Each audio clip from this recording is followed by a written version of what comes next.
Boom, now we're recording. If you have your books, you'll be able to follow along. If not, that's okay. I will design the class for the next 3 months that even if you have not read, you will still be able to get some value. You just won't be able to add value. If you are someone who can add value and you have read, you will be blessed greatly for it. All right, so sorry about all of that, technical difficulties. Let us move forward in the fastest, quickest, most harmonious way to get this done. All right, come on, sit down. I'm going to pass it to Tempest real quick, and she'll tell you some cleaning or some housekeeping things real quick, and then we'll immediately get started. Hi, everyone. I will send everyone a copy of the reading schedule. For the most part, we are going over Think and Grow Rich one chapter at a time. We meet every Wednesday, 7 p.m. to 9 p.m. Central Standard Time. We do have a line out chat group. You're more than welcome to join. If you would like to join, let us know. We'll add you. We talk about the book. We talk about things during the week.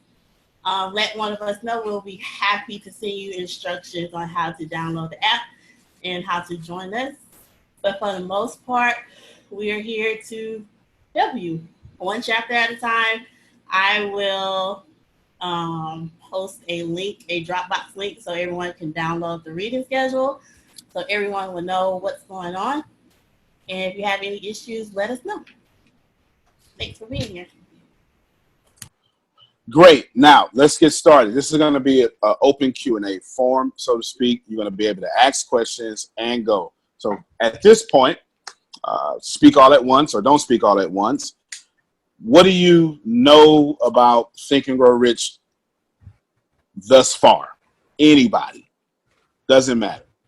In front of me or online. It's a very vocal class. I will start off. Go ahead. Okay, that's okay. Keep going. Keep going. Go ahead.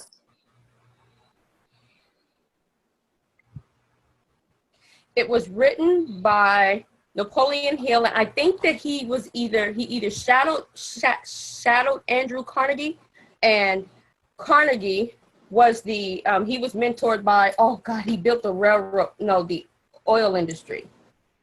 The gentleman that built the oil industry, who was mega rich, and that gentleman went through a lot of losses and struggles, and Andrew Carnegie, I think it was Andrew Carnegie that shadowed him, or he was Andrew Carnegie, but Napoleon Hill was brought into it because he was writing the memoirs, or was writing the book based on what this Napoleon Hill was writing the book based on what Andrew Carnegie knew on how to get rich. Good. And he talked about a secret that he had, and they give a list of so many millionaires and extremely successful people who found this secret and went by it, and they grew rich. Good. So I like that you mentioned the secret. I mean, everything you said is just fine. So good job for you. I love your hairpiece you got on. Yes, I love it. Love it very much. It looks just so Wakanda radiant. forever. I appreciate it. That's it. Wakanda forever. Okay, great. Brian, you were going to say something. I think it was me. Yes. Can I chime in? Okay, it Yes, was Mark. go ahead. Yeah, go ahead, Mark. So, Antonio, thank you. Great subject. Carmela, you're spot on. It's an interesting story because Dale Carnegie had been wanting to write this book for a long time and interviewed a number of people. However, the only thing that Dale Carnegie would promise to do, who was a steel magnate, was he promised to write a letter of introduction to his colleagues, the most famous and wealthiest people in the country, and he wanted them to be interviewed so that they could share their secrets of success. And so everyone that Dale Carnegie had approached expressed interest, but because this was a commission-only deal, everyone passed on it. And so what happened was there was a fellow who took Dale Carnegie up on his offer took those letters of endorsements and traveled across country on his own dime and introduced every one of these. Some folks refer to them as robber barons. Some folks refer to them as the founding fathers. But what he did was he traveled across the country on his own dime and interviewed all of these men, and their secrets of success, their stories became what is now known as Think and Grow Rich. Absolutely. Spot on. Carmela, good job. Obviously, Mark, good job. Appreciate you there. And of course, Mark knows his information, so it's not a correction. He's meaning Andrew, not Dale. Dale will come later, right? Yeah. He does it. Yeah. He does this here. He does this here. The steel, there it is. Yeah. Brian, go ahead. Yes, absolutely. Powerful, Carmela. Mark, you kills it every time. Every time. Yeah, every time. But I wanted to say, and I kind of feel like, well, let me let my windows up so you guys don't hear the wind. I kind of feel like I have a slight advantage over people who actually read books, is because I'm an audiobook person. And in this particular audiobook, you get the editor's quotes. And with the editor's quotes, it goes into deeper detail about each chapter of the book. And it gives you a broader overview of the book. And what I wanted to say about, because your general question was, what do you know about Think and Grow Rich?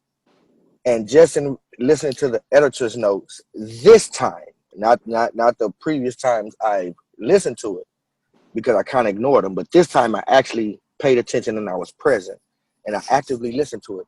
And I realized that 80% of the people that we adore and that we worship that's successful, they apply the secret. So the secret is what will get you your success. It's applying the secret that will get you your success. I just realized, and I'm a preacher, and I'm going to put my hands up. I'm at a stop sign, so I'm going to put my hands up and say this. Think and Grow Rich is your next Bible.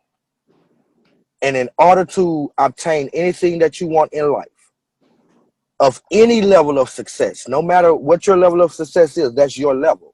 But any level of success, in order to obtain it, you're going to have to become this Bible. And you're going to have to think and grow rich. Because without this secret, you'll never get where you're trying to get. No matter how hard you work, you still need this secret. It took this guy 20 years to write this book. And we get upset after 20 minutes of not even getting our dreams because we put in the work. But you got to know this secret, and you got to apply this secret. Okay, good. So I'm gonna stop you right there. I appreciate you. Again, all of you are spot on. There is no wrong answer. I just wanted to set the stage because we're gonna go deep in awareness. We're gonna go deep in awareness. So let's build a skeleton real quick. If I had to sum up Think and Grow Rich in one sentence, which is quite difficult, but if I had to sum up Think and Grow Rich, you can invite other people in the university, but you can't invite people outside, Talisha. If I had to sum up Think and Grow Rich in one sentence, it would be whatever the mind can conceive and believe, it can achieve. This is probably at the moment you all start taking notes. Dude, please understand. Well, let me repeat this here before I slap you in the face with some truth.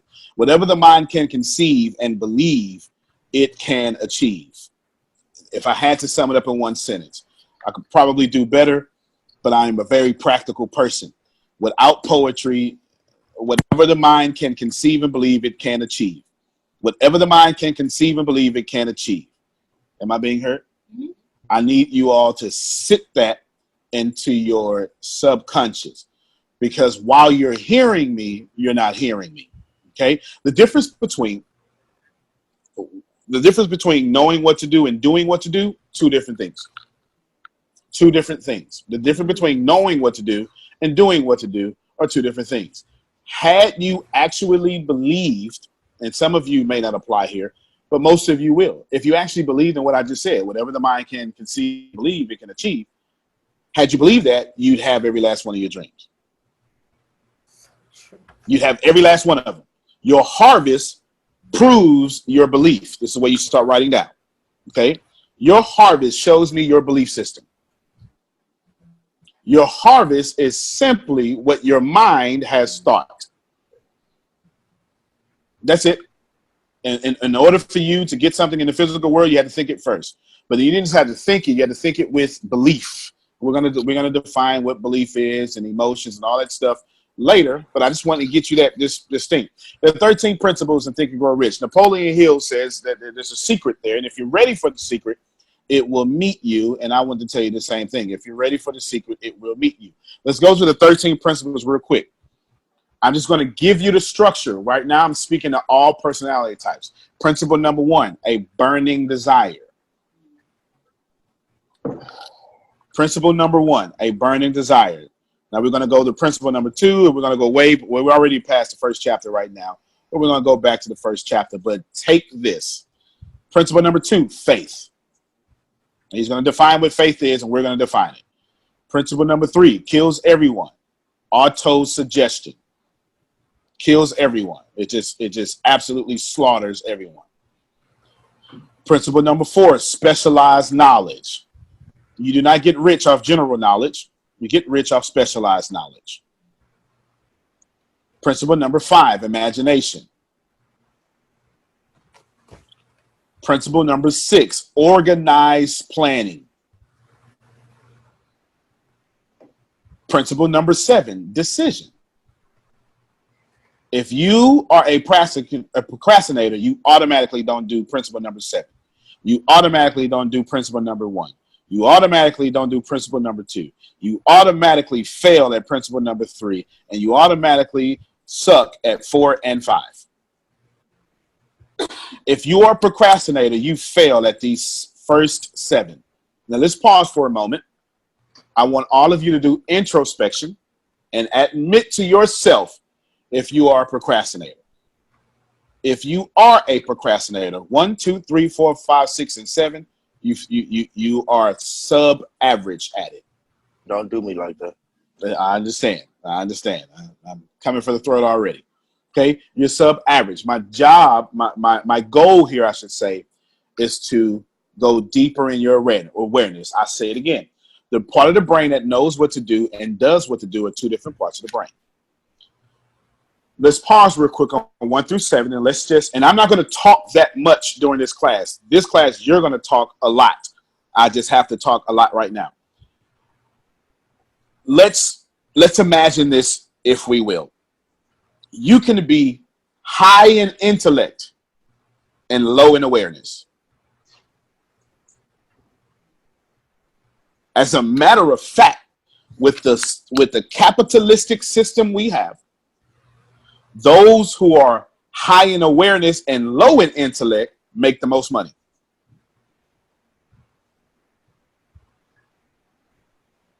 With the school system piping you from generalized knowledge to generalized knowledge, you have to go to grad school just to start focusing on specialized knowledge. But by that time, you have $100,000 in student debt.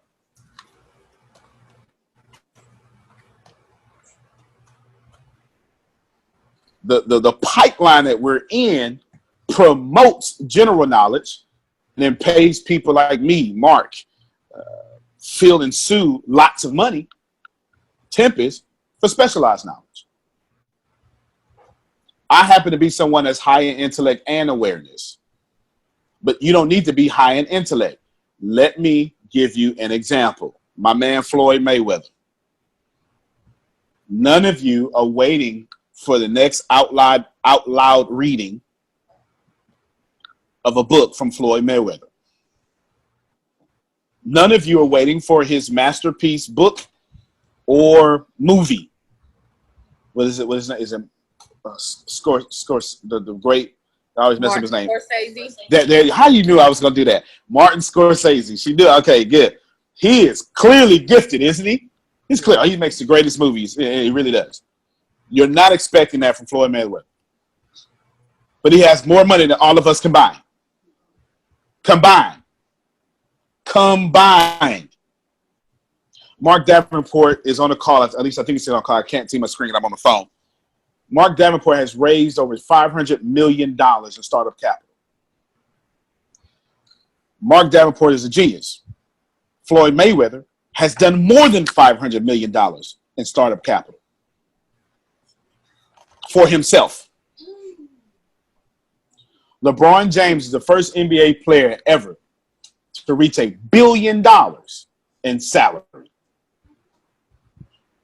$1 billion in NBA salary. Not his outside investments. That's not intellect, that's awareness. It's knowing what to do when you're in a meeting, and it's knowing what to do when you wake up. Wow. It's knowing how to let go of problems that bother you. It's knowing how to forgive. All that stuff. If you are a procrastinator, if you struggle with forgiveness, 7 through 1, you don't do well. Number 8, persistence. Persistence. Persistence. Okay. Number 9, power of the mastermind. If you've ever seen me and my team work and we have fun, we're clearly not just friends. We are a mastermind group. Number 10, enthusiasm. And I have no help aids in front of me. These are my notes that I've taken since 2008. Number 10 was enthusiasm. Number 11, the power of the subconscious mind. The subconscious mind. The subconscious mind. Number 12, the use of your brain. I wish I had somebody right there. Number 13, the sixth sense. Now we're going to go way past that. We're going to go way past that. And of course, he gives you 30 rules of failure, leadership, all sorts of stuff like that. Now, it doesn't matter which version of Think and Grow Rich you have. I read another version. I teach from the 21st Century Landmark version. So if I say something that's not in your book, don't worry about it. We're all going to talk about it, okay? Right now, if you have this version, I'll see if I can hold it up for you. You don't have to have this version. I believe this version, is this a version online that you posted? Is this the same one? Okay, the audio link we posted online is this version, I believe. But you don't need this version. We're going to talk about this stuff, okay? Right now, I'm done talking just yet. Let's have an open dialogue about what I'm about to read. There is no, on page, it's not even a page. It's not even an actual page. It is Roman numeral 8 and the author's preface to the original edition. He surmises from the Reading Think Grow Rich, there's no such thing as something for nothing. I'm going to keep reading a few highlights. If you're ready for what Brian called the secret, what Mark pointed out, if you're ready for it, if you're ready to capture what you need in this book, you already have the first part of it in your possession. The second part would jump out at you only if you're ready. Okay? Now, somewhere as you read, or actually, I'm sorry, as a final word for preparation of this book, I want to offer you one brief suggestion that may provide a clue to recognizing the Carnegie secret. It is this. All achievement, you should write this down. All achievement, all earned riches have their beginning in an idea. All achievement, all riches have their beginning in an idea. Everybody cool with that? All right, get ready to talk.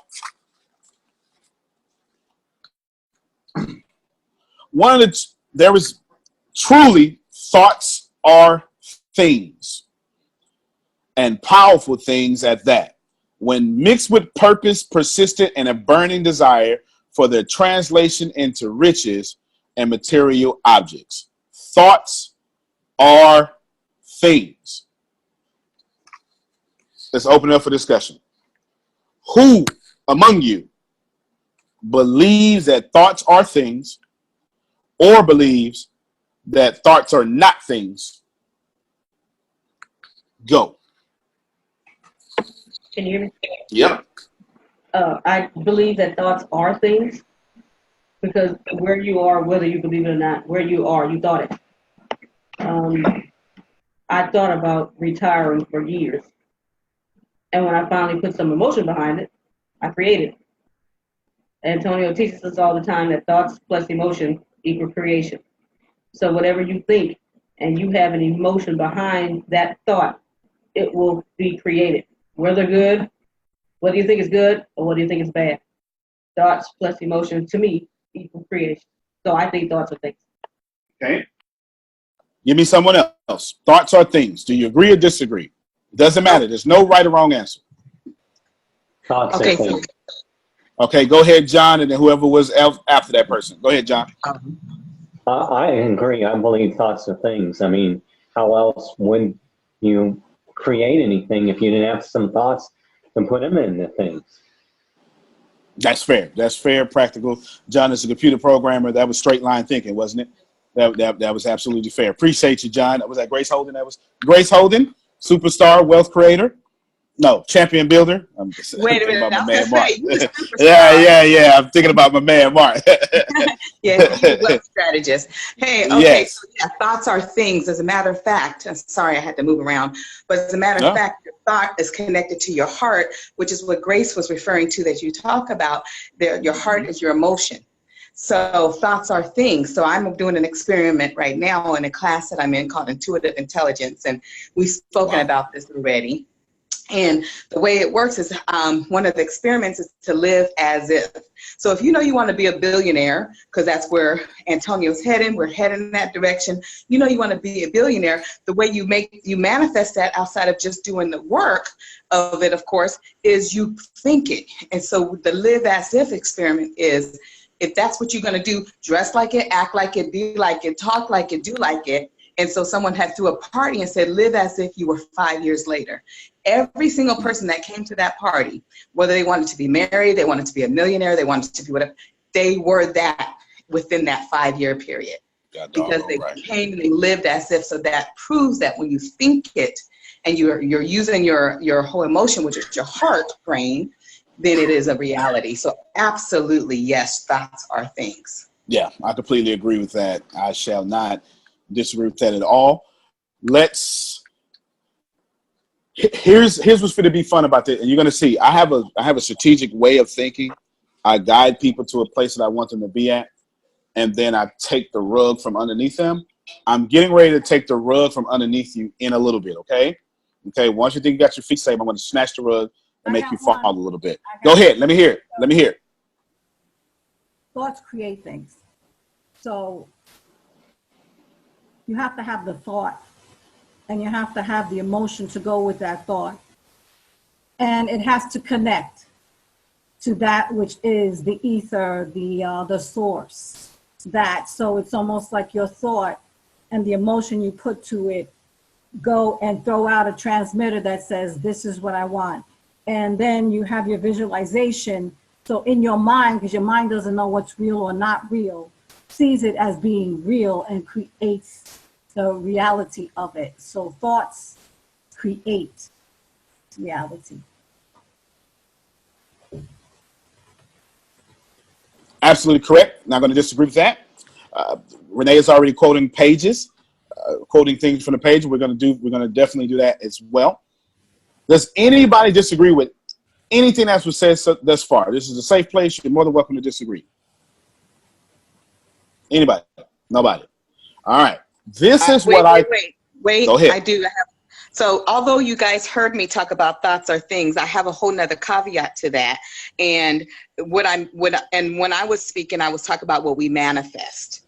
And so you can manifest things without having a thought. And I know this is going to get a little deep, but you can manifest things without having a thought, because what we want and what we're looking for, it already exists. It's actually already in the realm. It's there already because the plan's already made for us. So whether you think it or not, it's still there. It's whether you manifest it. So that's my other caveat to it. But that's not the question. You know, he wasn't asking that question, but I just wanted to make sure I threw that in. No, yeah, you're right, and we're definitely going there. This is this. This is going to be so high up. I taught this class last year, so I have all the audio from that as well.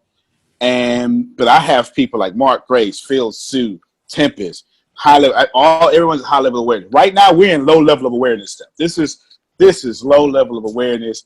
If awareness had levels, this would be level 1 we're talking about. Okay, this would be level 1. Someone read me. So let me read Phil's comment real quick. Flesh and dwelt among us. All right. So you know what? We get ready to tackle that here in a little bit. Phil is absolutely correct. Now, does anyone disagree with anything? Even Grace Holden, that wasn't even disagreement. She was adding more meat to the bones. Anybody? Now let's snatch the rug on you. But you didn't ask for that molestation. Oh, well, y'all thought I was going to not be Antonio Smith? Is that what y'all thought? Okay. You didn't ask for the molestation. You didn't ask for that rape at 4. Okay, now, if you don't know me, if you don't know my story, I'm not being insensitive. I was molested and raped at 6 all the way to 9 and 10. Okay? I don't even remember past 9 and 10. I can't remember which one it actually was. I just know when it started. Okay? So I'm not being insensitive. I qualify to bring this subject up. Everybody got me? Okay, so don't throw stones at me. And I ain't the only one. If you ain't read the book Dirty, free plug, by Grace Holden, I don't even know what to tell you. You just read it gently. You're going to need some wine after every chapter, okay? You really are. You really are. Yeah, definitely. So we can talk about this. Listen, we just went thoughts of things. Thoughts of creations, manifestation. No, everything in this world is created, and therefore that rape was created. That molestation was already created, and we walked into it. Now, before I unmuddy the waters, okay, look like Tempest got something. Okay, Carmela has something to say. Before I unmuddy the waters, come on, we got Carmela, then Renee. Go ahead. Just get some feedback right now. I haven't brought anything up but a new rug that we got to deal with now. Go ahead, Carmela. Carmela's a therapist, by the way. So when I was treating sex offenders, each one said they thought on what they did for days, weeks, and months prior to even running into, most of them, prior to even running into their victim. Some of them knew their victim, and they would ruminate on it, think on it, and think on it, and think on it, even when they were away from the victim. So when they came into the right circumstance with the victim, it was just a matter of acting out their thought, bringing their thought to life. So it was still a thought that was brought. Okay. It was a thought by the perpetrator, the primary aggressor. In psychology, that would be primary aggressor, the person who brings the aggression. Was it manifested by the victim? I would say let's make the. Okay, we got to know all right, see, now we got some disagreements, okay? I knew it was going to get, okay, now we got some disagreements. Now we can have a real conversation. I see it as though there's someone who manifests this situation. That person that's thinking about it for days and days and days. And then he goes forward and finds the right supposed victim. A victim has to be in the same energy wavelength where this person is looking for, what that person is looking for to have that experience. All right, we're going somewhere. Thinking as a grown-up, but maybe in the subconscious mind, there's something that says, I am a victim. All right. I need to experience that. So they hook up. That's how. All right. We get now we get to have a conversation. We get to have a conversation because a thought must, right now we're saying a thought must have a receiver. This is, had I not brought up rape molestation, had I not brought up an emotionally charged subject, this is very emotionally charged. Have I not brought this up, you would have said, and I will quote you, the imaginary you would have said, well, a thought goes out and it finds what matches its frequency, and then it comes back to that thing, and that thing, right? You get it. You would have said it. And if you think, Carmela's word, ruminated. So this is a lot of emotion. Okay, this is premeditated emotion, over and over, compacted, over and over and over, and then emotion manifests itself into matter, because that's what that energy of emotion manifests into matter or something. Had I not brought up an emotionally charged subject, all of y'all would have been very comfortable with saying it goes out and it finds what it's looking for and what matches the frequency, and then boom. But now it's a bit more difficult, isn't it? Okay, go ahead, Renee. You wanted to say something? Okay. I don't agree that the victim manifested it. Having been molested at a very young age, I don't think I brought that on myself, but it's a matter of what do I think about what happened afterwards? What do I do with it? I don't believe that God put me in that situation for me not to bring me through a different thought process for something else to come out of it. But I don't think I manifested it. Fair enough. I'm not, hey, there's a name for this argument that I'm presenting to us right now. It's called nature versus nurture. Okay. I'm not going to solve this argument today. We've been arguing about nature versus nurture way longer than what I got here, way longer than what I'm after. I need all of you to be clear. I am not going to solve, just because I'm not calling it nature versus nurture, I'm not going to solve it as much as you understand. But there are some fundamental understandings, fundamental meaning basic, rudimentary. There are some basics of thoughts and what you call victims we need to understand before we even move forward. Whether you like that or not, we need to understand that moving forward. But let's talk about it more. Let's talk about it more. Renee says, I don't think I did that I didn't manifest that. But then she wisely said, but my response to it, I was able to control. Let's clap for Renee. That's good. That's very good. It's very good that she has that's not intellect. Now, if you're not practicing that, Renee, it's just intellect. But she seems to have gotten over her molestation. Get it? Grace, too, myself, and I don't even know anybody else who's been molested, but I know all three of us. Now, we've all, in awareness, got over it. Everybody processing that information. What caused it? Because do we live in a world that's not alive? Or do we live in a world that responds to thoughts from all people? It's a fair question. You don't have to like dealing with it. But in order to understand the rest of this book, I got to hit you. I told you I was going to pull the rug from under you. Okay? Oh, she said I'm breaking up real bad. All right, let's see. Am I breaking up for? Okay. Renee, did I break up for you? Okay, PJ said no. Okay, might be on your end, Carmela. Carol, did I break up for you? No. Okay, good. Okay, might be on your end. Okay, now, okay, thank you, Phil. I'm stretching your awareness right now. That's all I'm doing. That's all I'm doing. So let's go back to the victim. Let's make the victim 30. Because right now, before we deal with the kids, and that's going to kill us all, let's make the victim 30. Okay? Did the 30-year-old rape victim, male or female, of course, all of you are thinking probably female, did they attract, did they manifest with their thoughts the rape they did not deserve? It's tough. It's tough. Yeah. Okay, MOD says yes. Who else? So I let everybody. Where's Grace at? Where's Grace holding? Okay, all right. We don't even have. Okay, go with your comment. Phil says maybe. Ooh. And I'm here too, by the way. Okay, and she said, all right, okay. Go ahead, Carmela. Okay. Okay, so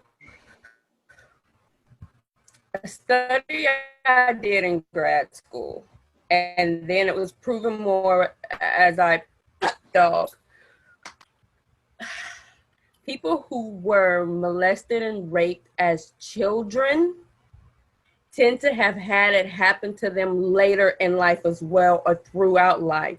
This hurts.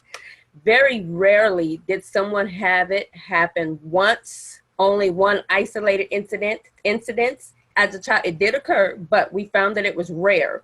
And as people started coming in, and I started treating rape and molestation victims, and even being one myself. Oh, this hurts. Ugh. That's why I'm bringing it up, though, because it hurts. Now I'm gonna pull the rug from under us again and explain why I'm doing this. But go ahead. So we found that later on, that victimized spirit, it was like, and the perpetrator said I could smell them, and I was like, what? And it was crazy. And I hate to say I'm having a problem saying it. I will admit I'm having a problem saying it, but it was like they could smell them. They said that they weren't going to be the ones to fight. Then I've also interviewed and talked to ones that fought it off like crazy, and some of them were like close to death, and they said I was determined it was not going to happen. And so in talking to both, it was crazy because as much as I hate to say it, and I'm trying not to, maybe the thought, it was something there. I don't know. Never Okay, mind. no, that's good. No. That's good. That's good. I like to follow up Carmela with Sure. Yes, it's complicated and it's awful. But if thoughts lead to feelings, feelings lead to actions, actions lead to results. So the thought, if you were once victimized, as you said, as a child, are going to lead to that victimization feeling we all kind of know about, that low self-esteem, et cetera, all that negative stuff. So therefore, sometimes your actions, your results, your actions after the feelings represent that low self-esteem. Perpetrators, and I supervised the sex offender unit in the probation department for a while and went through that training. So I kind of got into the head of the perpetrators as well. Of course, they can pick that up. Any predator can pick up the scent of a victim in the sense because there's certain behaviors demonstrated. Not so much that the victim wants this, welcoming this, and is thinking, oh yes, I can't wait to be molested. But because they are so victimized, and if they haven't gotten help in therapy and treatment, they don't know how to put across high self-esteem and strength and assertiveness that, hey, don't even come this way with that. So to get the result of being strong and not attracting a perpetrator, you just simply have to learn to have the high self-esteem and love yourself and get rid of all that old baggage. So I don't really want to say the victim is thinking it into being, but I believe the victim's low self-esteem and their way of acting out in the world because of what has happened to them does make them a target for the perpetrator. Okay, makes sense. I sure appreciate you, PJ. Makes sense. JP, PJ, it makes sense. Now watch this here. Let's see. Evo D, you got your hand up. I'm going to call on you, and I'm going to do this in this order. Then I'm going to tell you why I'm doing this. I wanted to call on Grace and Phil, Grace Holden and Phil, but I'm going to save them. After I tell you why I'm doing this, I'm going to let them put their high level of awareness. I'm going to call on Grace, Phil, and Tempest. I'm going to let them put on their high level of awareness of why I'm telling you why I'm doing what I'm doing. Eva D, go ahead. Yeah, I wanted to add that if thoughts are things and and your vibration and all this. So basically, whether it's a good thought or it's a bad thought, it's still emanating some sort of vibration. So even when you ask somebody that's 30, did they attract their molester? Even if they feared being molested, they would have attracted their molester because, you know, if the universe doesn't understand jokes, it doesn't understand sarcasm or anything, it just says yes to everything that you put out there. So just thinking about that situation, or even fearing that situation in any way, shape, or form, would attract that kind of situation to an individual, because just because of that energy of you attract whatever it is that like attracts like. So yeah. That's good. That's good. That's very good. Well, not only does like attract like, there's a reason why we say opposites attract, but that's still like attracting like. I'm gonna break this down, and then I'm going to tell you why I'm doing it, and I'm gonna call on, in this order, Grace Holden, Phil Sorrentino, Tempest Smith. All right. Like attracts like. All of you got that intellectually. If you don't understand, I've exposed most of you that you can't control your emotions and you can't make a decision. Okay? You were even having a hard time choosing which is which. And those who find riches do not struggle with thoughts, do not struggle with which emotion they're going to carry. I need all of you to understand this conversation. I'm not making up this conversation. And you'll get my teaching style as we move forward. I am on script. Listen to what I read. Truly, thoughts are things, and powerful things at that. When mixed with purpose, persistence, and a burning desire for that which translates into riches and other material objects. We've been talking about this one paragraph. It's probably the one thing we're going to talk about for most of this conversation. And I need all of you to understand that you're having a hard time understanding that riches don't have to be riches as you define them. Riches to a sociopath is not riches to an empath. Riches to a rapist is a lot of rape victims. Those are riches. You don't have to like that. But though that is an abundance of what they are, let me read. Okay, Deanna has a question. I get you. That is an abundance of riches and other material objects. Some of you right now have a lot of poison in your life, and you have no idea that those are riches. You're just rich in poverty. Everybody hear me and hear me very well. You don't have lack.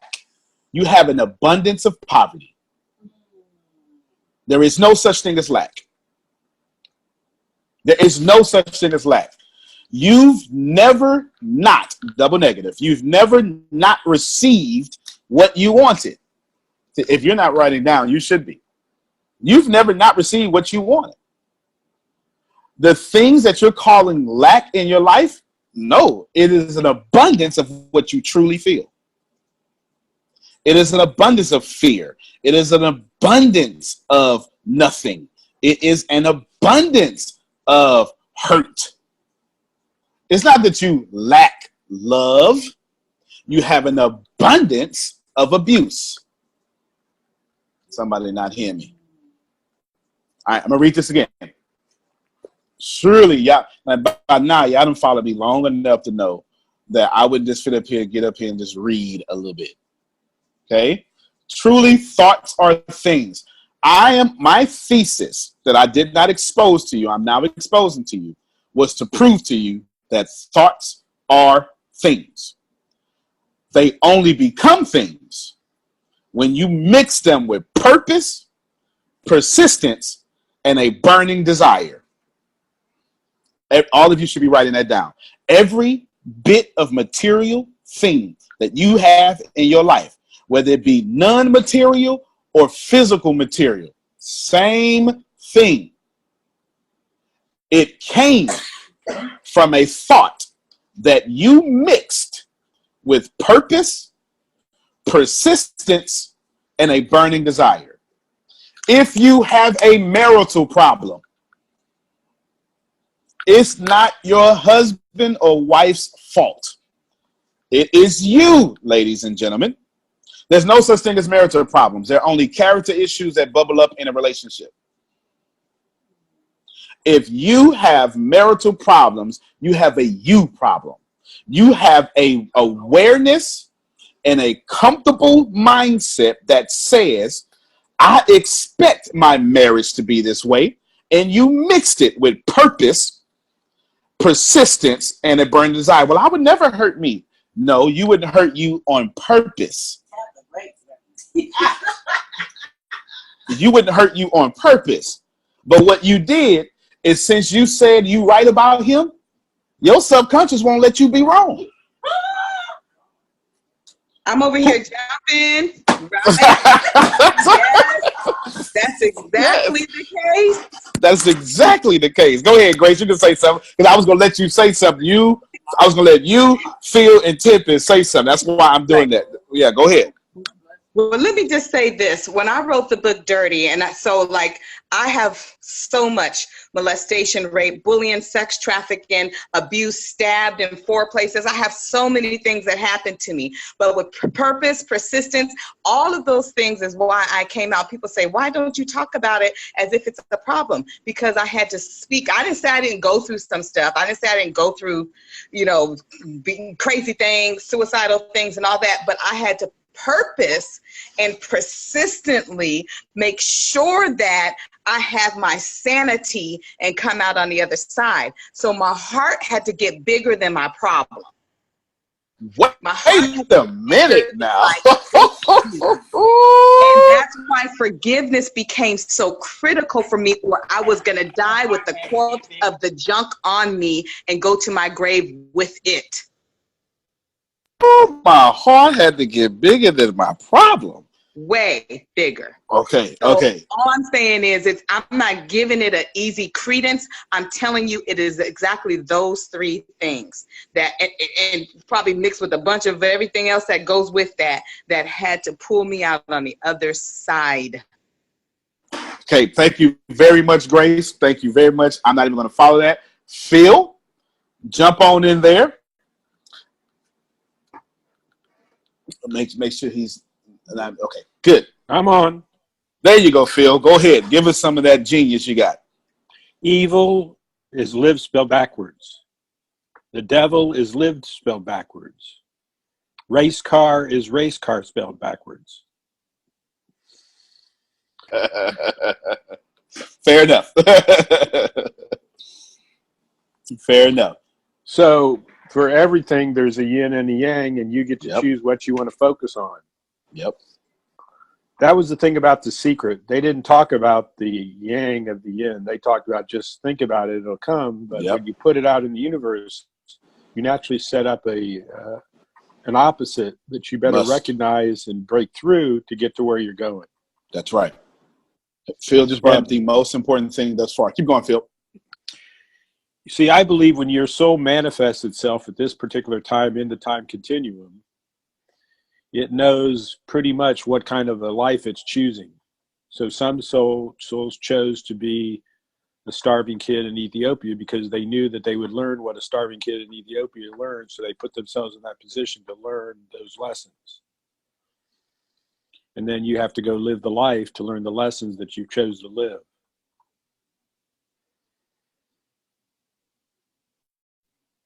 He's right. What Phil just brought up was, thank you very much, Phil. What Phil just brought up was called the law of opposites. It's the one thing, and he already mentioned it, so I'm just kind of piggybacking off of him. It's the one thing the book and the movie The Secret left out, the law of opposites.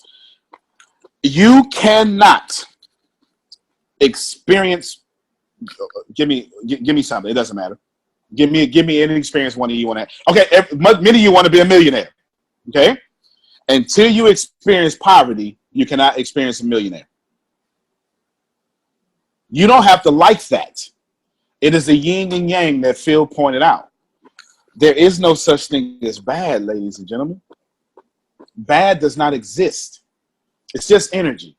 Once it goes to your frame of reference, that's a psychological term, your viewpoint, colloquialism, once it goes through your subconscious, then you make it bad.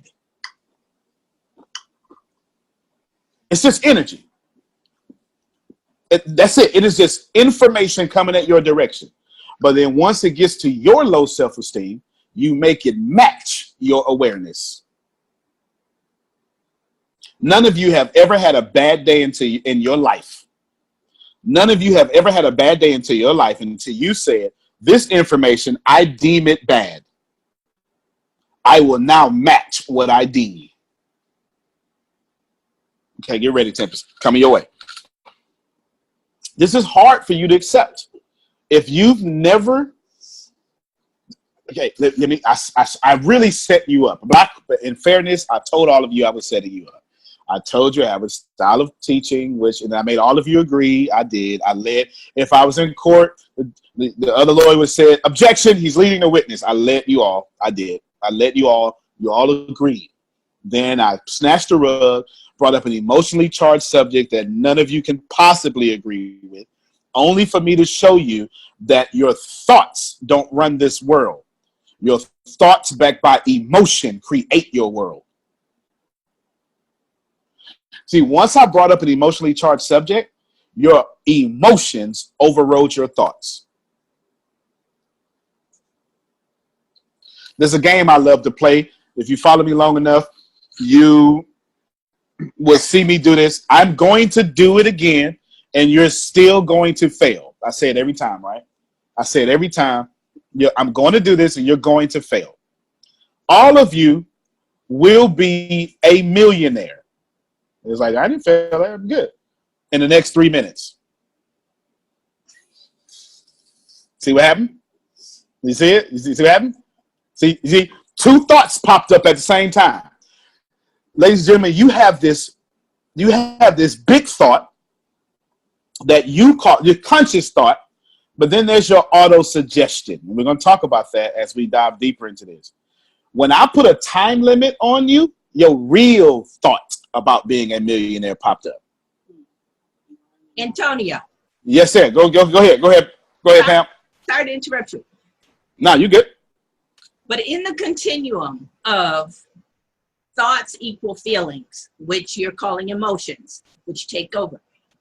But before you get to actions, you can change that thought that led to that feeling and change the next part in the continuum, which is the action you will take, which will give you a different result.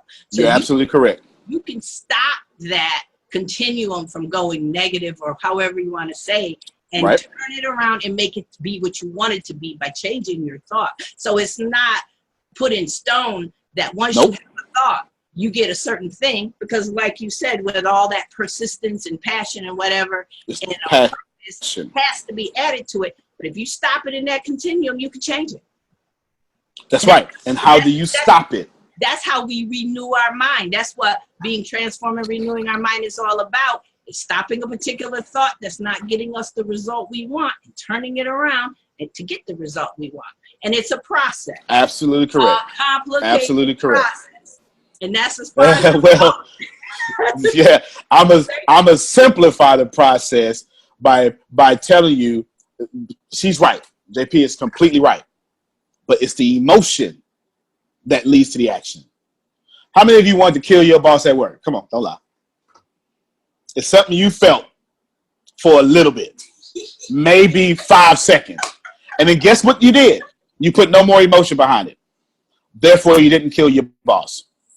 That was you having a thought and then reversing it. I'll prove it to you this way. Because somebody went, no, I'm too saved for that. I don't.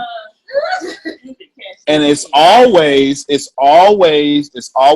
folk deeply rooted in religion that have a hard problem with this. See, JP has balanced her religion with her awareness. That's why she was able to say what she just said. What she just said was you can renew your mind. You can stop this thought and reverse it. You can. But the emotion plants the seed into the ground, and you can't reverse that. You put poison into the ground, no matter how much you unpray that poison, you will reap poison. No matter how much you unpray it. Now, the trick is, while renewing your mind, I got you, PJ. But the trick is to plant so much good around that poison, you barely feel that poison. But you will deal with the consequences. Go ahead. Let me hear you. Do you know, or do you feel, I've heard, I don't know if it's true because I haven't researched it enough, but though there's a certain length of period of time before a thought becomes poison in your mind. You've got a set amount of time, a time frame where you can change it. It does not take root. Like when they say, don't let bitterness take root. Things can come in, but before it takes root, you can dig it up. Get it on out of there and pull that weed out before it takes root. And I know there's some time frame, but I can't remember off the top of my head. So let's get rid of the time frame for everyone. It's a very advanced question she asked. It's in your auto suggestion. The truth is there is a time frame for you to start making stuff negative. By the time you hit 3, all of y'all made stuff negative. You've all reached that time frame. You've all reached it. By the time you hit 3, maybe even less, you all reached the time frame which you believe in negative. You all do it. By the time you all start walking, by the time you all got to kindergarten, you knew how to have a bad day. You knew how to cry when you didn't get a toy. Okay? So this is where auto suggestion comes in.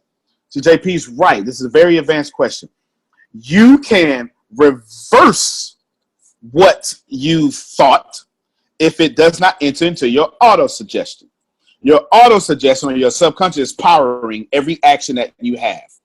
You just don't want, not by you, I mean you as in second person plural, the whole people, the collective. You don't want to take responsibility for your life. Let me give you an example. I'm going to give you an example. I'm still calling on you, Tim. I'm going to give you an example that all of us can agree with, and I'm going to show you. How many of you have seen a scary movie? It scared the hell out of you, didn't it? You saw ghosts and poltergeists, but the reason why it didn't manifest in your room because you left the movie and you let that go. Am I making some sense to you? You had all the thoughts, but you didn't keep the emotion part. You told, when you walked out the movie, you said, it's just a movie. And the moment you did that, your auto suggestion said, back to reality. Now, let me tell you what most of you do. And the reason why I can say this is because I can see your harvest. So you don't get to disagree with your harvest. If you're not living your dreams, but you are highly aware and you're highly intelligent, you just have centimeter changes you need to make. But that centimeter change is really ruining the manifestation that you want to serve you. Here's how it works. Your auto suggestion is subconscious, but I really like auto suggestion the way Napoleon Hill works it. If I walk up on Talisha right now, okay, and I get mad at her, she's gonna say something that she learned. You know what? I'm not gonna do this. I'm gonna walk away. If I walk up on her and slap her, that auto suggestion is gonna come out. Now I don't know I don't know what's in your auto suggestion. I dare not say whatever's in her auto suggestion. I don't want to be presumptuous, but I promise you, unless you say, okay, what I'm trying to get you to understand is you ain't got time to do your learned behavior when I walk up on you and slap you. Whatever is in you is going to come out of you. Now, although that analogy was a bit facetious, it's true across the board. Whatever is truly in you is what manifests out of you. I'll come back to it. Tempest, give us some thoughts. Daniel has had well, I still got to go to you. Come on. And we'll get Daniel after this here. I've learned that thoughts become things because what I thought about and what I put so much emotion behind showed up in my life. The problem was what I was thinking wasn't worthy of me. So I created a life that wasn't worthy of me. And I don't get to get mad at my creation because I had poor thoughts and emotions about my life. And I think a lot of us want to blame other people because that's easy. It is easy to blame Antonio for my mess up. But Antonio didn't make me do anything. I thought it. I put so much emotion behind it, and it showed up in my life. So I get thoughts become things, and I get some people disagree with that. But if you're disagreeing with that, then you're going to get one of the 12 principles already, which is a decision. Can you decide that thoughts become things, and can you stand your ground no matter what the situation is? Yes, it's tough to talk about rape. Yes, it's tough to talk about molestation. Yes, it's rough to talk about poverty, but it's real. And maybe your life has been, maybe your life is a manifestation of your indecision. Maybe you are lukewarm in all areas of your life because you choose to be. I just read a passage out loud from the book Seed of the Soul where it talks about there's no outside force that caused you to do the things that you did. You chose to do so. The outside world just guided you on your choices, but the choice is ultimately yours. Not Jesus thoughts come things in your life. No, you chose your thoughts. You manifested. You had your emotions and you created your life. It's no one else's fault. I can't get mad at Antonio because I don't make $1 million if I don't think I deserve $1 million. I get what I say I'm gonna get, and he will get what he say he will get. And the harvest will show who was thinking what they actually said that they were thinking. I don't have to talk about it. My life represents it. Right. That's it. Okay, Dang, I'm gonna come to you in a second. I need to get Deanna. Deanna, let's go.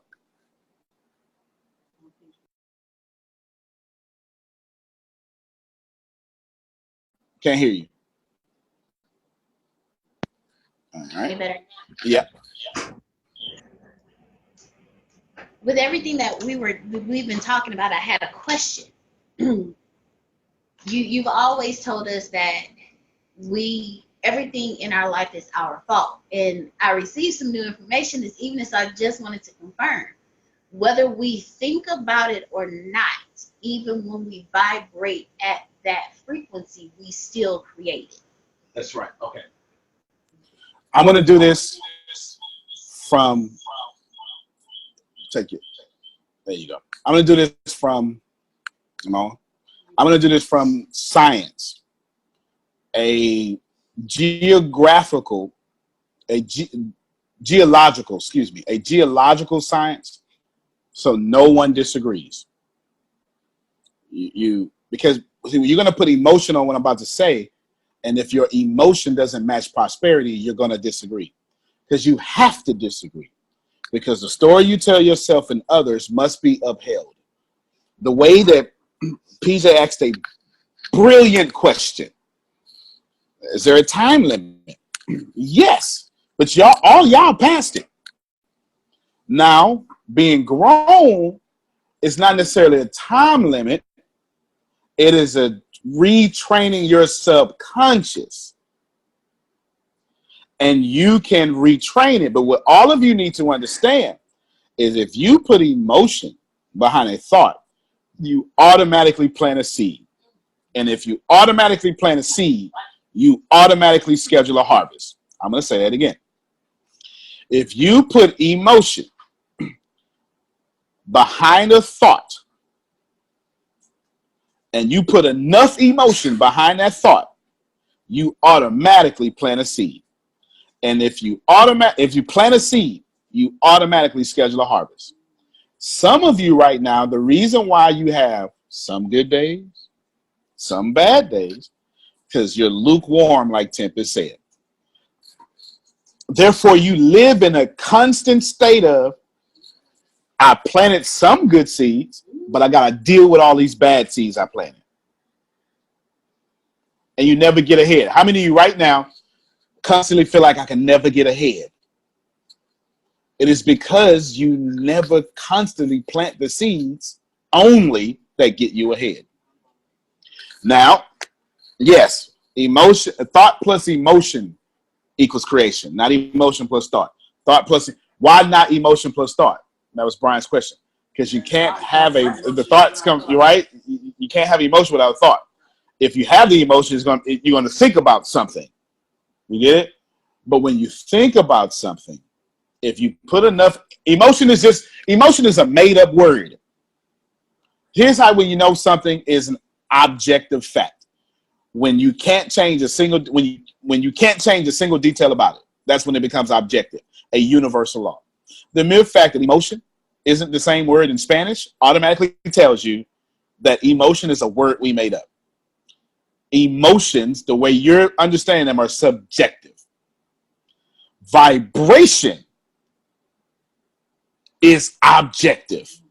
It is called the law of motion. That is physics. I haven't even got to the geological thing yet. That is physics. Everything in this world is in constant motion. Einstein theorized that we're always falling. The only reason we can't tell is because the ground stops us. But if you remove the ground and you remove the background, the sky, the wall, the building, the water, if you remove all that, and if it was just a vacuum-like space, you couldn't tell you're falling. So he postulated we're not falling. There's no such thing as gravity. Okay? That was just a fun fact for you. What I want you to understand is when you put enough emotion, which is just energy, behind a thought, you automatically schedule a harvest of that creation. Now, some of you can't handle this. I'm coming to you in about 3 minutes, Daniel. Some of you can't handle this. I was calling by his last name. Some of you can't handle this. And the reason you can't handle it is because you're emotionally deciding not to. Because your auto-suggestion has already decided before you took this call whether you were going to listen to me or not. Your burning desire shows up every time. You only manifest your burning desire. Ladies and gentlemen, write this down. Everything in your life you have burnt for. If you only have $90,000, congratulations. It is because you burnt for that and you don't have the awareness to get $90,001. You can only get your awareness. Geological argument that no one can change. No one can change. If that didn't convince you, get ready, Daniel. If that didn't convince you, I'm going to give you a geological argument. It is science. You cannot change this. Deanna asked a question about vibration. Let's go geological and vibration. An earthquake is the violent vibration of two tectonic plates rubbing against one another. That friction creates a vibration strong enough to disrupt and crack the Earth's soil. Okay, this is geologic. This is geology. You don't get to disagree with this. We know there are tectonic plates. The only way you get to disagree with this is to say we're all stuck in the matrix and this world doesn't exist and we're all asleep inside some thick liquid. Then that's okay. I'll let you do that. Besides having the matrix idea of life, we know there are tectonic plates. We know the earth is constantly in vibration, and we know that the earth is spinning around right now at about 37,000 kilometers a second. You can't feel it because we're used to it. Okay, now watch this here. The only buildings that fall during an earthquake are the buildings that match the vibratory frequency of the earthquake. If you don't know, all buildings are constantly vibrating and moving. This is why when they build skyscrapers, they build them to sway. Because if you had something still and it vibrated, it would crumble. So they build them to sway. When the earthquake matches the vibratory frequency of the building falls. That's geology. Said in a politer, well, in a more poetical way, the reason why your life is destructive is because you keep matching the destructive forces coming at you. Okay? The only way you can have what you call a bad harvest. This is I'm gonna say bad, but from now on, let's define bad, okay? Something that does not serve you. That's for the rest of this class, bad equals something that does not serve you. Okay? If you like supreme destiny, something that does not serve your supreme destiny. Okay? That's what bad means. So every time I say bad, that's what I want you to think. I'm just using lower level awareness words so everybody can get it. Okay? Now, yes. The reason your life is destructive is because you keep matching the destructive forces around you. The reason why you only make $9 an hour is because you keep matching $9 an hour. Jim Rohn says it best. If you grow out to money, it will find you. If you don't grow out to money, if I give you $1 million and you only understand $20, it will dwindle down to $20. But you've seen it. You've seen it with all the lottery winners. You see it with the lottery winners. They become something their character or mindset can't handle. Daniel, let's go, Daniel. You might have to unmute him. Got it. Oh, he unmuted. Got it. Go ahead. Yeah. First and foremost, I wanted to tell y'all I walked into some fire. Just got into this. I'm sitting here like, man, this is just amazing. Just hearing everybody and what their thoughts is on this process right here. I was just going to say, you were talking about the harvest. You know, as you were just talking about the harvest, Antonio, you were saying that it's automatically planted once you put emotion behind your thought. You know, I was going to say some people bury it because they forget to water it. So when you mentioned bad, I wanted to piggyback on that and say, go ahead. Make sure you water that. Make sure you water that seed that you plant, as opposed to just watering that seed. I mean, planting that seed and not watering it. Then you pretty much buried it. That's the difference between planting the seed and just burying the seed. And then the second thing was we were talking about captivity. We were talking about we were talking about captivity. We didn't use that word, but that's what we need to do with our thoughts. When a negative thought comes into the mind and negative energy comes into your mind, the Bible talks about putting that thought into captivity. So when you to answer your question, I think it was Pamela that asked that question, how do you put it under captivity? You know, you got to look at it from this standpoint. How does a convict go to prison? You know, you gotta weigh out the evidence. You know, is the evidence of your thought something that's going to produce for you, or is it something that's going to do nothing, serve you no purpose? And once you figure out what that thought is, whether it's the right thing or the wrong thing, that's when you put that thought into captivity.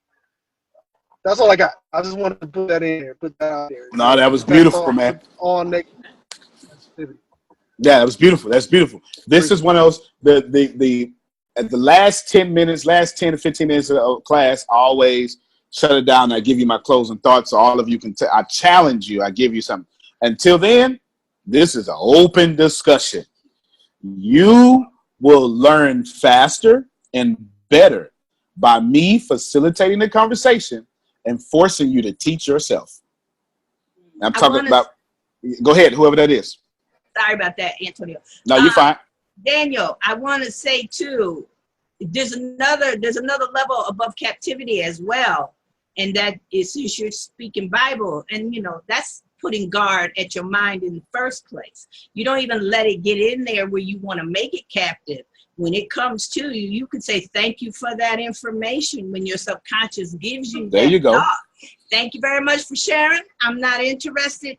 You can go back where you came from. I got a new thought to put there. So you put that guard at your mind and don't even let it get in the first place. That just a thought. No, that's not just a thought. Those are facts. No. Those are facts.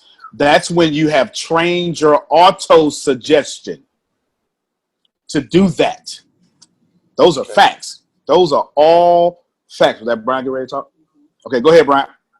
Yeah, since they brought up the Bible, let me say, both of you guys are correct, but just let me help you guys with the wording. And when you're speaking spiritual, it's called arresting your thoughts. And the last person that spoke, I wasn't looking at my phone to see exactly who it was. I think it's Carmela that was just speaking. She said, guard your thoughts. What a guard does, anything that's not wanted, a guard arrests it. So you have to arrest your thoughts so your thoughts don't become a seed that's planted. That's it. Again, all facts. Y'all are spitting all facts. I chose today. Now we're going to do chapter 1 again next week. I chose today there's a reason why this is 3 months. We talk about one paragraph, y'all. I don't even know if y'all know how deep we get into this book. There's one doggone paragraph. We talk about one paragraph. Let's review the paragraph for who's that? Who's that talking? It wasn't even the full paragraph. It was only 3 sentences. Yeah. Let's read it for comprehension. Truly, thoughts are things, and powerful things at that. When mixed with purpose, right there we got, they become powerful when mixed with purpose. And then persistence. And then a burning desire. And when you take an idea, remember I read to you, I said this up. When you take an idea, I got this idea. And you know what? Ooh, you know what I want to do with this idea? I want to do this with it. Oh, yeah. And you go tell your family, and they say, you can't do that. You say, man, I ain't trying to hear that. Now you're in persistence land. Okay. Then you go, you know what? I'm going to prove them. Come on, I wish I had somebody. Once you get to that point, it is now a manifestation. 2 things you should understand about this. Let me back up real quick. And let me put it in relationships now. I got an idea. He act like everybody else. I wish I had somebody. I'm getting ready to switch roles for a second by accident. I got something. Oh, okay. Hold on real quick. Now, he act just like everybody else. That's an idea, isn't it? But you also got emotion with it, don't you? And your purpose is to be right and not be in harmony. So guess what you manifest? Him acting like everybody else. Okay, go ahead, whoever that was talking. That was me, Carol. Oh, hey, Carol.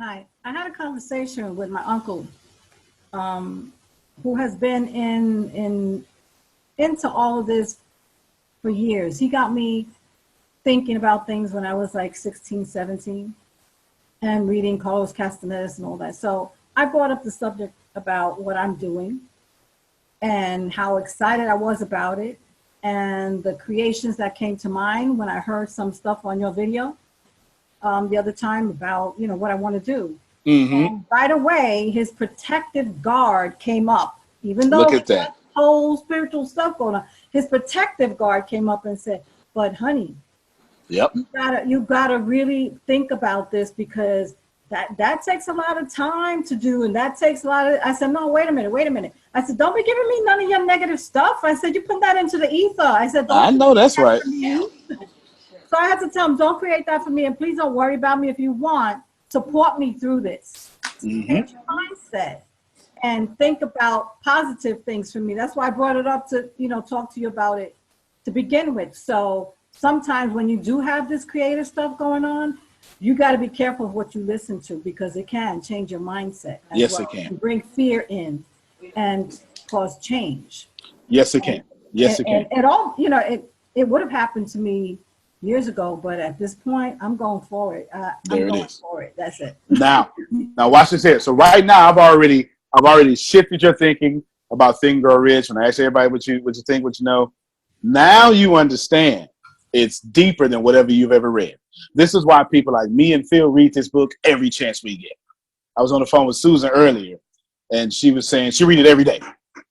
Every day. She tried to go back and read it every day. I've read Think and Grow Rich maybe 8 times this month. Seriously. Antonio, I have the Think and Grow Rich app on my phone. So Look at you. I read a chapter every day. It is Every on my day. phone. Just download it and you can access it every day.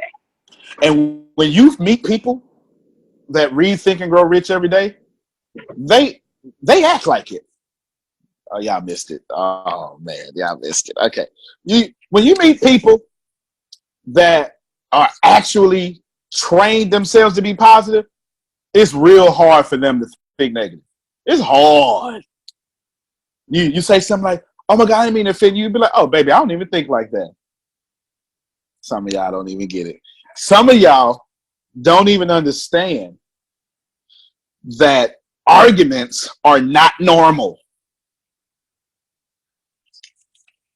If you see this here, arguments are not normal. That is not a way of life. That is very unnormal. It is.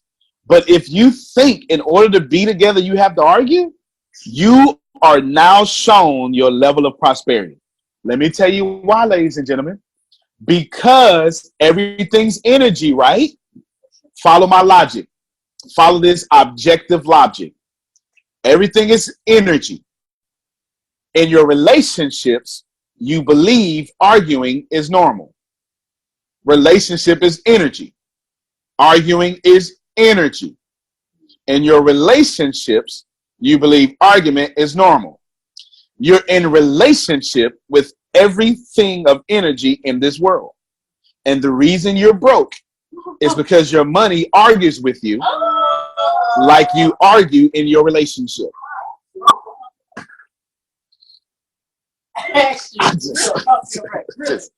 Your money treats you like you treat people.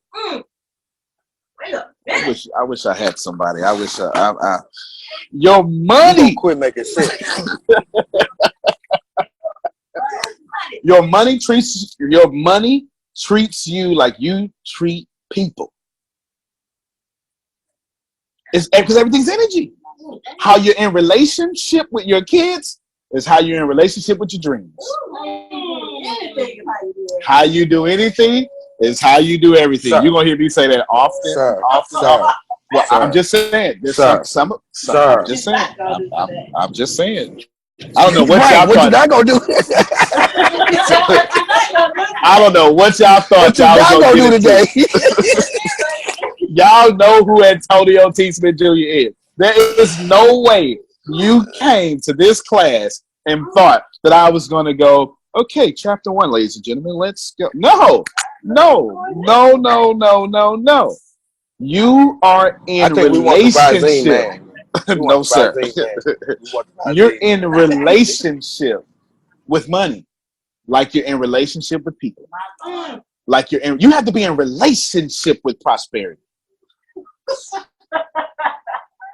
But the reason why you're in arguments, if any of you argued one time today, you left the road to prosperity and went on the road to poverty. And those two roads don't go to the same place. If you had one argument today, you left the road. This is why successful couples will say, all right, now we argued. Let's kill that before we go in here. We getting along today. You get it? This is the moment we had. We're done now. You finna love me in here. Super successful couples will get into an argument and say, you know what, babe, let's just leave this room. That energy's in here. That's why I tell you to get up and go. That's right. That's why I tell you to get up and go. Let's just there's too much. We've planted what does not serve us in these seats. Next time you're in an argument and you're in the car, grab their hand. How you gonna argue and hold hands at the same time? Those two energies don't match. Yeah, that's exactly right. So if I reach over and grab your hand, you go, get your hand out of my way, because you're trying to hold on to poverty. And that's one of the things I'm going to get across to you. I'm going to get across to you very early. There is only prosperity or poverty. When I asked that trick question, I had to move you all forward. When I was talking about molestation, I had to move you forward. I said, let's make it 30. Because had I made her or him a child, we'd still be there right now. Let me tell you, we'd still be there. I'd have took you too deep, and you wouldn't be able to follow me forward, okay? That's my speaker gift, knowing don't take people too deep in the story, okay? Don't take it too deep in the story. There is only prosperity. There is only poverty. Anything in between is a word that you made yourself comfortable with for poverty. That's right. That's it. That is it. If you use it, well, you know what? I'm just comfortable. Really? I'm not comfortable. Would you say? Grace just said. Grace Sandals just said. Don't mute your mic and say what you just said, girl.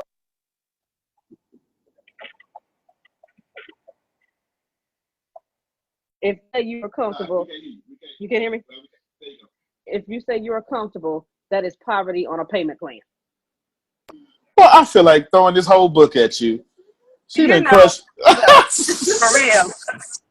Throw the book at my namesake. I've been talking for 90 minutes, and you did better with one sentence than I did in 90 minutes. Ain't this something?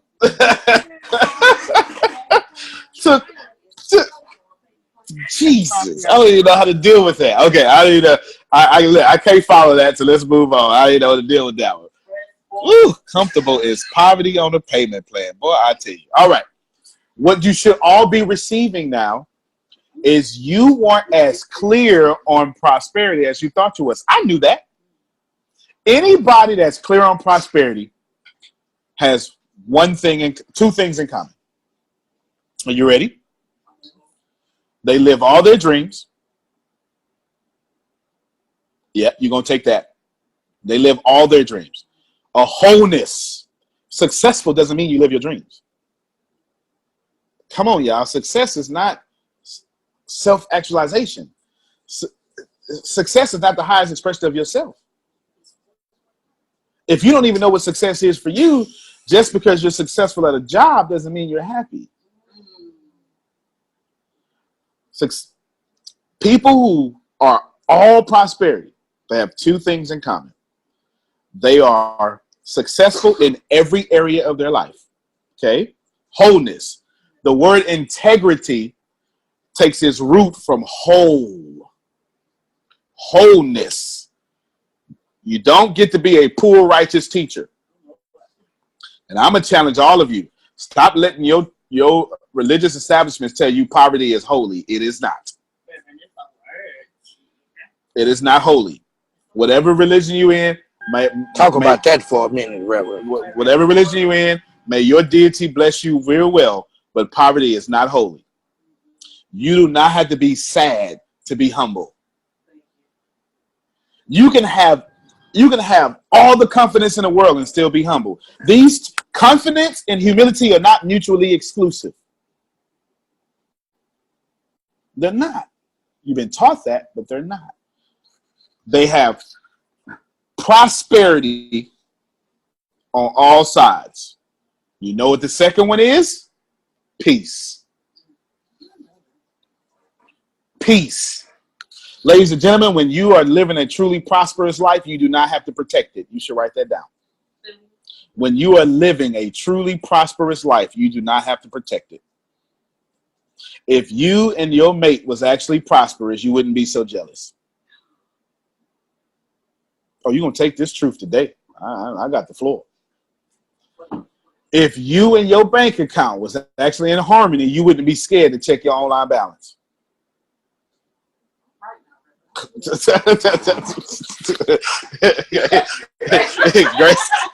Grace had to shake my head just saying, I would do that though, Bo. Think about it. How many of you right now are scared to check your balance at the ATM when you take money out? Or when you check it online? This whole time you thought that was normal. That's not normal. That's your poverty auto-suggestion saying, I'm afraid money is always running out. That is a thought mixed with, let me read, purpose, persistent, and a burning desire. And the reason why you are scared of checking your account balance is because you have mixed money is always running out. So guess what you manifest? Money always running out.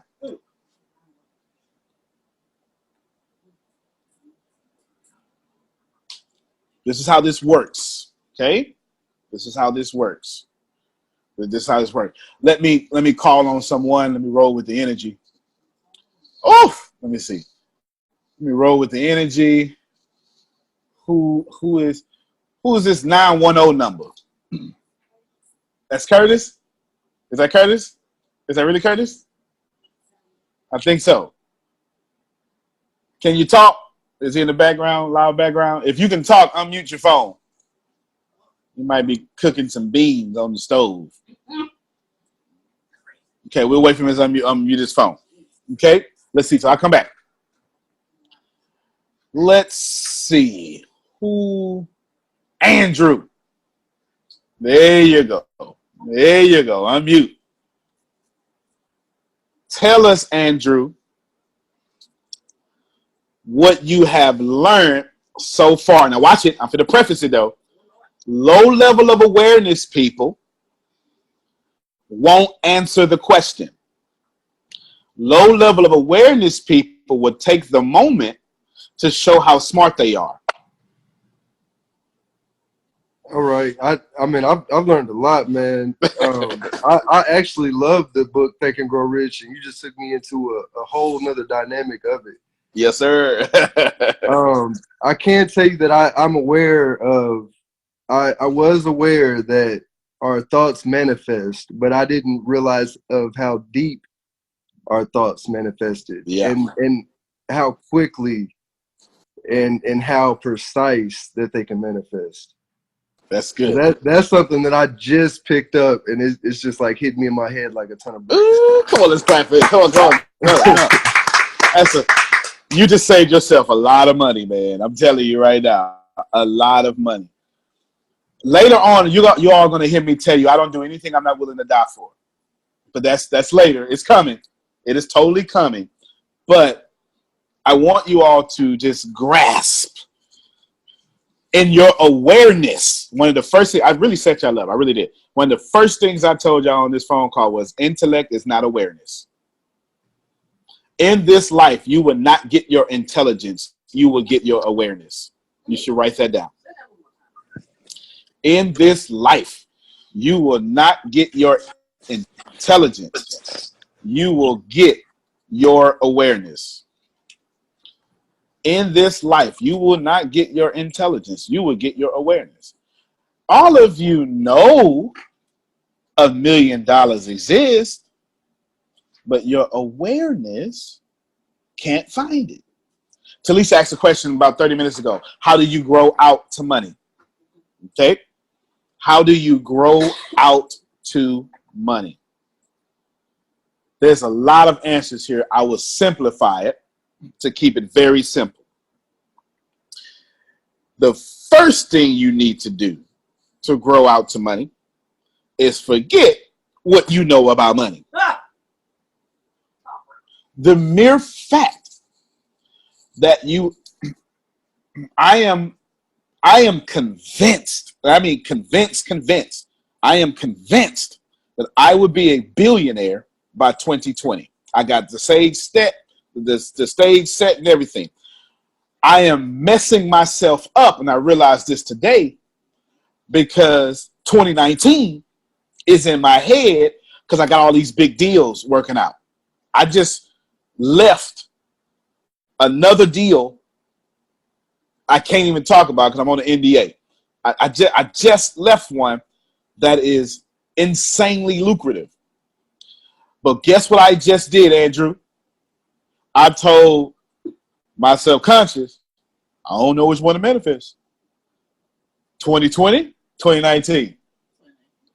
And it'll go happen because I haven't made a definite decision. Come on, y'all gotta hear me. Y'all gotta hear me. Come on. See, look. Because I have not made a definite. Tonight, I'm gonna go. Hey, boy, I'm talking to myself. You better decide on one of these. 2019, 2020. You better put a date on it. Okay, you better put a date on it because the universe can't give me $1 billion in an unspecified date. Y'all not hearing me. If I don't say December 31st, 2019 at 12:57 p.m. or something like that, then my subconscious can't collapse on the proton that will make that happen. That's a whole different conversation, but that's actually superposition to, you look up Schrodinger's cat. That's actually hard quantum physics, okay? Right now, everything is in a waveform or superposition. Every opportunity exists in every place at the same time for me right now. But now, I'm wishy-washy on 2019, 2020. So guess what the universe is going to give me? Since I haven't made a decision, it's going to give me an abundance of not making a decision. If I ain't made that make sense to y'all. Tippers is like, look, I own 30% of what you do, so I'm gonna need you to make a decision because you was messing with my money. That's what Tippers is saying right now. You can look. You can't see it. Look at it. Look at it. Is what they say? They see it right there. Okay, all right. Like, stop messing up my money. Okay. Okay.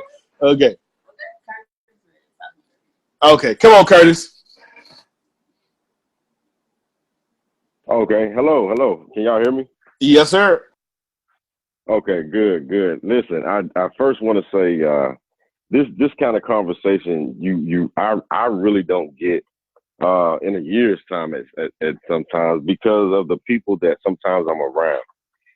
The level of conversation that this is bringing has me on fire. Okay, and I'm very new to this, but the level of thinking, the level of conversation that you all are exerting right now, I fit right in. I cannot wait.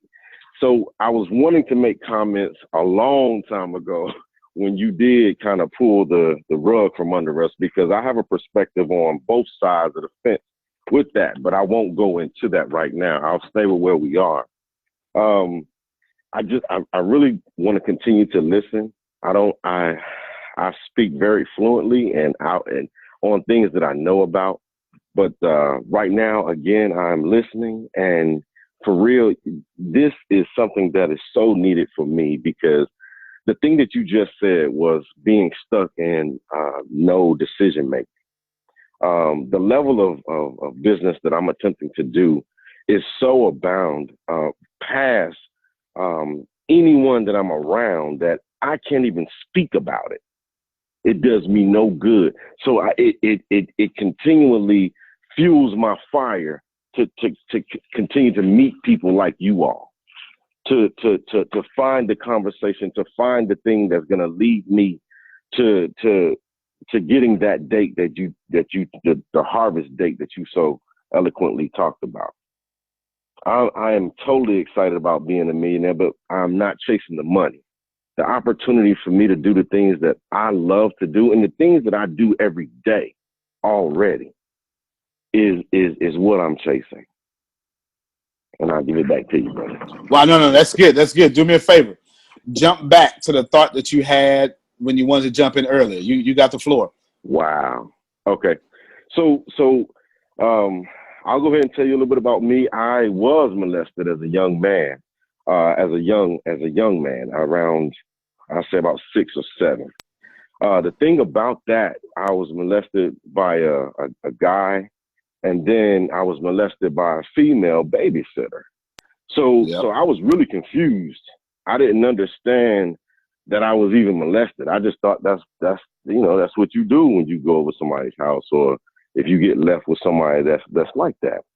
So what it did for me, I questioned anybody around me. So I became a mute. I didn't even speak. People thought something was wrong with me because I wouldn't talk, but I would just listen. But more than that, I realized as a young man that I was an energy person. I can read you before you say anything to me, just how you looking at me, just how you squaring up off of me and everything. It didn't make me bitter because, again, I did not know that it was a bad thing. The other friends that I was around, they was getting molested by the same girl.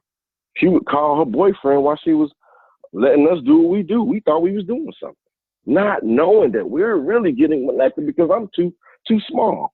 But what it did, it turned me into a predator, not a predator that I just wanted to get with everybody or anything like that.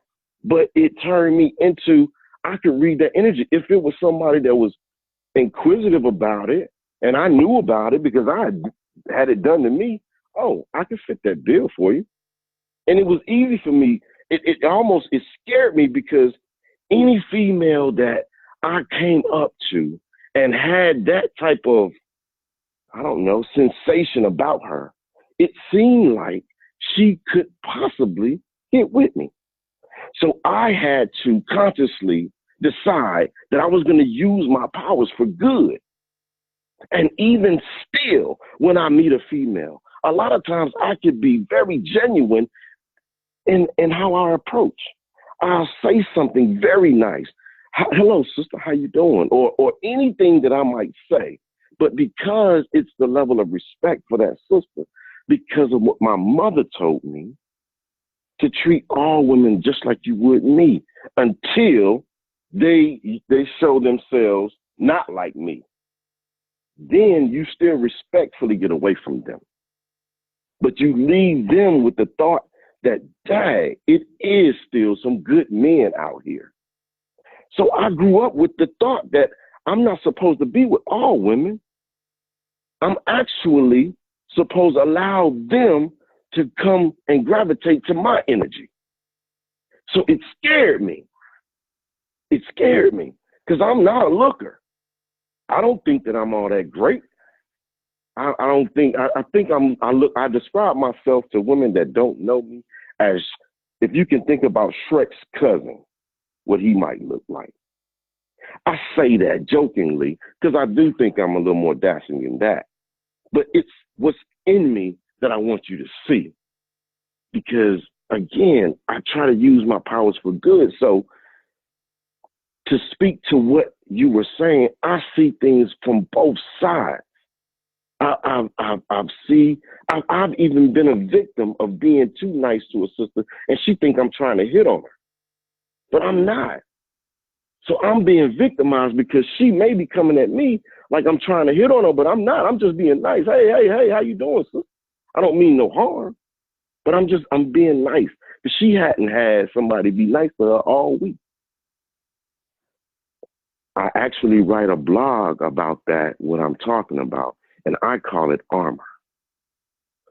Being able to give of yourself, a piece of yourself that might cover someone that may be needing it for that day, through a conversation, through a hug, through a handshake even. I call myself an energy guy, and I'll be quiet again, family. No. Something told me to let you talk. You just, nobody is, wonderful. Can we clap for Curtis? Can we clap for Curtis? Yes. Shannon, jump on in here. I forgot to tell you all, I have Tempest and Shannon.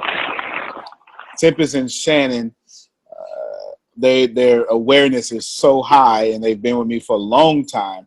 They are They're third and what year student are you, Shannon? What year student are you? 3. This is her 3rd year, and you are this is our 4th year.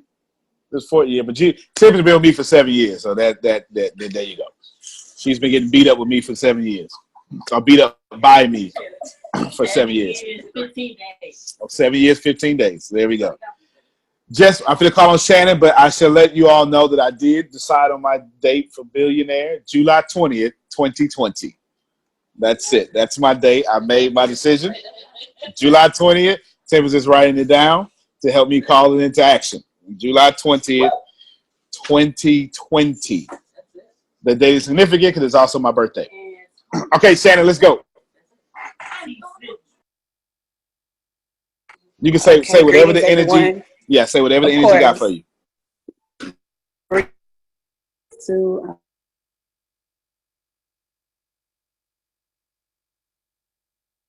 Hold on, Shannon. Go somewhere with reception at. Go somewhere with reception, Shannon. Okay, we'll wait till her to get to reception.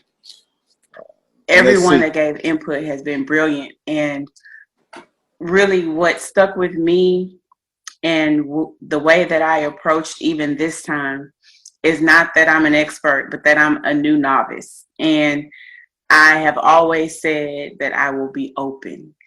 And so I can remember last year, this conversation ate me up on the inside. We started off by talking about abuse. I too was abused. It was no way in hell I was going to let Antonio make me believe that I brought that on myself. I mean, tit for tat, we went round for round. But now I have a totally new understanding, and everything in my life has made an advancement by being connected to him, by taking this course, and this book was absolutely integral to my progress. And so I'm glad you all are here. And like I said, everything's already been said. The energy has been amazing, and I can't wait to continue to grow with you all through this process. Absolutely amazing. Thank you very much, Shannon. Shannon and Tempest they help me teach this class because their awareness is sky high. Let me take the last 5 minutes. I'm normally about 98% of the time I will always respect the time. We started 14 minutes late today because of the reception or technical difficulties, but we'll end in 5 minutes. I want to read something to you and give you my closing thoughts. It's on page 2 of this version of the book. If you don't have it, it's okay. I'm going to read it to you. It is the point. The way I teach is I always have one place I want to go. And that one place is what I'm going to challenge you with. It's going to be happening every class. I'm going to have one place, and I let the conversation go all over the place, and I guide us through conversation to the one place. This is your challenge. You don't get challenges out of ceremony. You get challenges to work on your harvest. Okay? Here we go. This is about Edward C. Barnes, who becomes the only business partner Edwin C. Barnes, only business partner with Thomas Edison.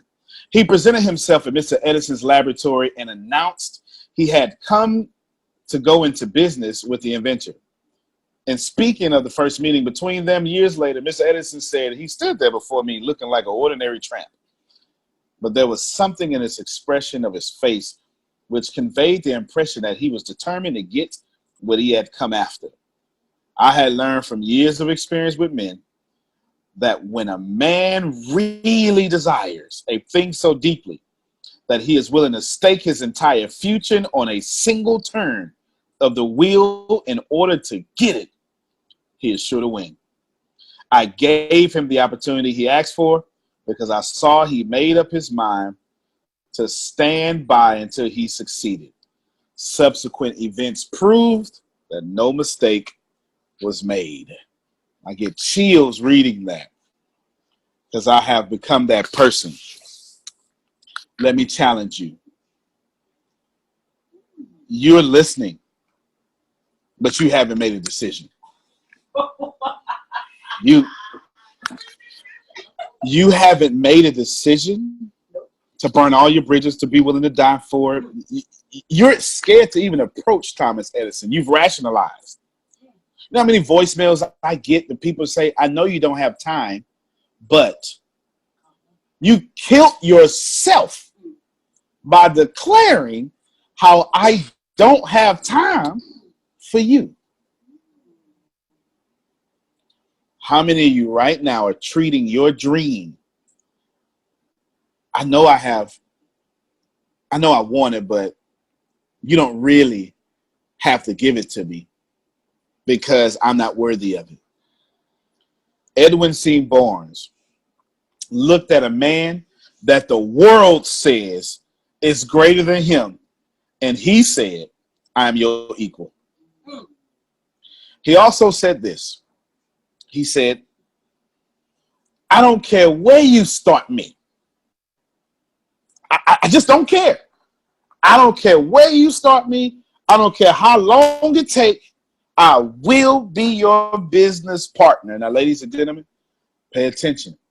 I want you to listen to how there was no lack in his mind. There was no competition. Hey, he started in the mailroom, he wouldn't worry about nobody else.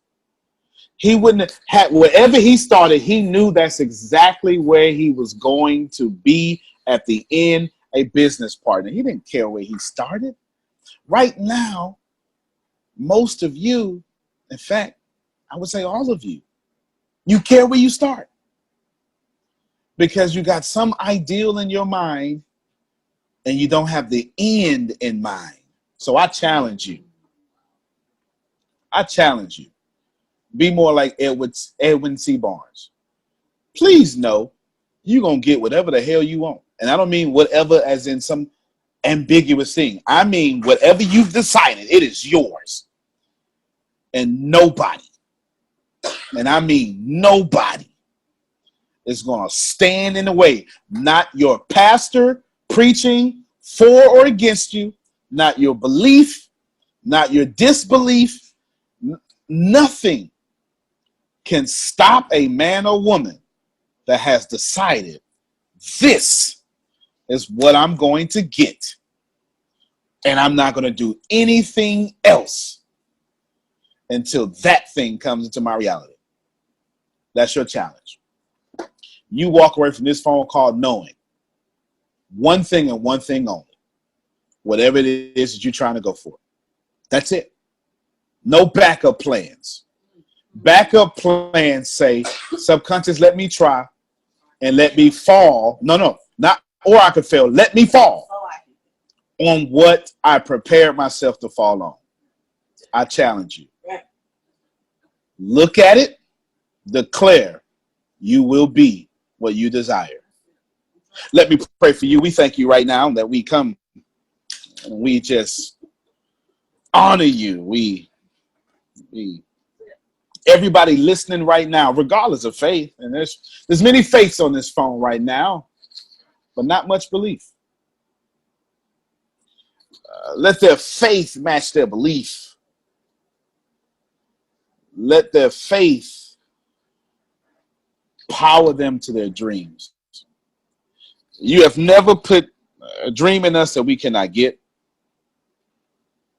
an idea in us we cannot achieve. We appreciate you, and we call the experience of being the greatest expression of ourselves ever. If you receive it, ladies and gentlemen, will you say whatever it is you agree upon in your deity's name? Amen for me. Amen for me. Well, unmute. Can you unmute everybody? We're at the airport, y'all. See y'all next time. See you next time. Thank y'all. Good night, everyone. Good night, everyone.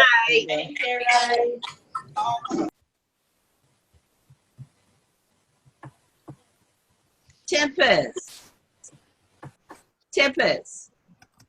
can I ask you a quick question? Yes. How are we able to write comments as we're in the meeting? I see some comments come up, but I'm not, or only certain people could write comments. The text should be available to everybody. Yeah. So it should be available to everybody. If there's a box that says chat. Yeah, it's a box that says chat. If you click on it, it should say type message here. Okay, because I didn't see one. I think I see it now. Okay. Well, I'll look next time when I practice. Okay. Thank you. You're welcome. Good night.